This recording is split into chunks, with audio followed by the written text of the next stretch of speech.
Given that there is freedom of religion here in the U.S. and that Jews are successful in many fields here, and that many other ethnic groups are seeking their own countries, why should the U.S. subsidize this particular country, Israel, by $10 million every day? Okay, that's more for Wednesday, but go on, have a crack at it. Well, it's actually more than Wednesday because it's the question. Your question is valid for the previous 70 years, so it's not only about Wednesday. I think the United States made a decision, and the first decider was President Truman, that it was going to be associated with this startup project called Israel. And the startup project had two components. One, that it was a recognition that Jews deserve in one small corner of the earth to have a state of their own. That's the question. Why would that be true for one particular group that we subsidize? And if that was back in Truman's time, why can't we change history? I understand the question. Look, I'm not going to get into the debate about, and it's a valid debate. I think the question you raise is a valid question, which is to say, so why is the United States not supporting any other equivalent project? For example, the Kurds' quest for independent statehood. That's a valid question, which is beyond my paycheck. But hold on. But I think that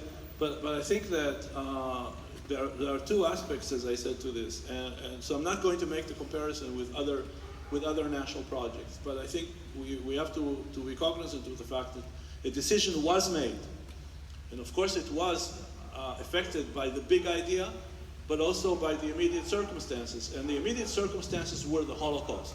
Okay? The Holocaust were an affirmation of the basic narrative that if Jews do not get a state of their own, they will experience things to which, in comparison, the pogroms in Russia and Ukraine and Belarus was a kindergarten story of the 19th century. And the second thing is that I said Jewish and democratic state, okay? And on the democratic state, with all the problems, and I am, as I told you, most of the time I talk to the left. So I am very critical of some and they are all associated with this issue of controlling a number of millions of Palestinians against their will. I will argue, however, that with all my criticism of the trajectory right now in Israel, okay, with all my criticism, Israel remains the only democracy in the Middle East. It's an oxymoron, okay. A Jewish democracy. Let me add a point here, because your question really is about American politics. You're talking about the amounts of money that the American taxpayer gives to Israel every year. And to go back to sort of Shai's discussion of what various parliaments and congresses look like, the one thing that has really changed, certainly from the years when I was in the Reagan administration, has been the dramatic shift in the support for Israel in the Republican Party. The Republican Party now is far more pro-Israel than it ever was in the past. In the past, it was the Democrats who was Harry Truman, who was seen as the great supporters of the Zionist experiment, and the Republicans were pretty hofty.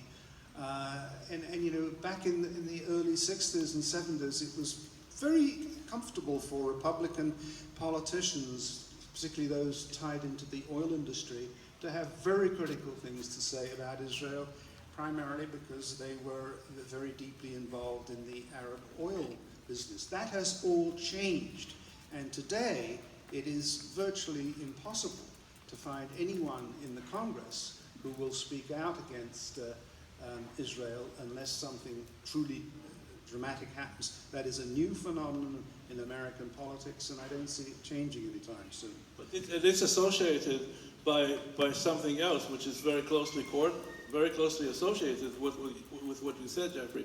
because you were referring to the early 80s when you were in the White House.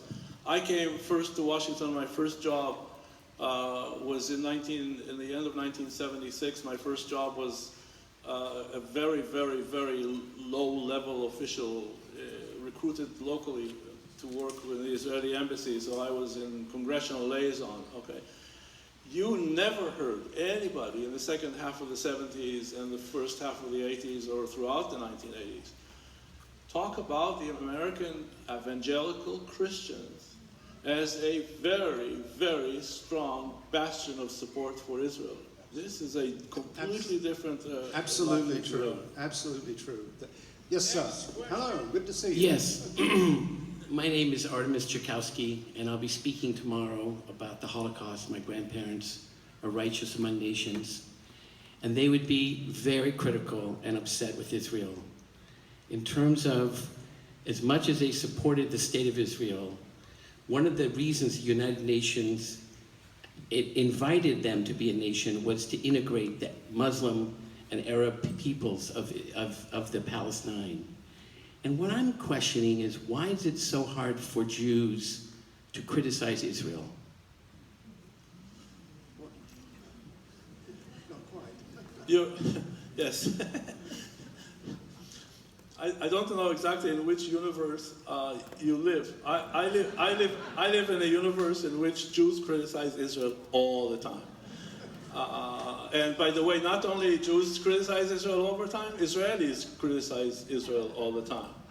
And Israelis are actually proud, and this goes back to what I said earlier, Israelis actually are quite proud to live in a country where you actually can criticize Israel all the time. If Israelis had to, I mean, again, where else in the region could you have the kind of active, lively debate that you have in Israel?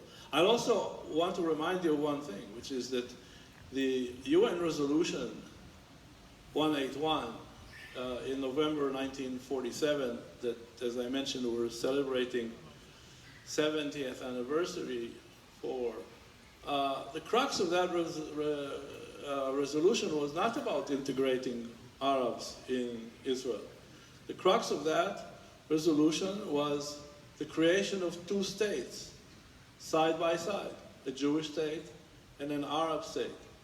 So it's largely that failure to fulfill that promise of the UN that I think we need to grapple with. That is the failure that creates this fear of Israel's future as a Jewish and democratic state. That propels people like myself, and I've been involved all my life in defense policy, is to constantly look for ways that will allow Israel to manage the risks